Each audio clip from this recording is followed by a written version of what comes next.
Gestern, gestern Abend bin ich so da gesessen, also gestanden am Puzzeln. Und Puzzeln ist wie Meditieren für mich. Ist mir klar geworden, hey, morgen Sonntag, da darf ich mich loben.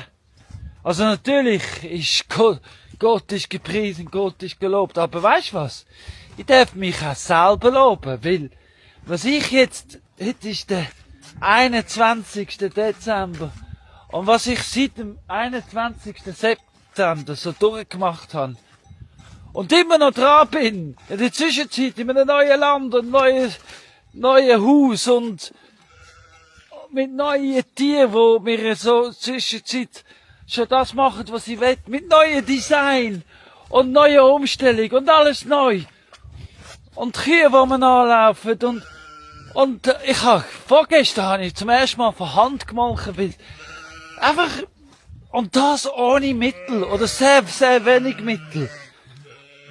Also, wenn jemand darf zufrieden sein mit mir, dann bin ich selber, hey. Und ich habe mir noch nie dafür richtig so gelobt oder zelebriert. Und das mache ich jetzt mit dem Video.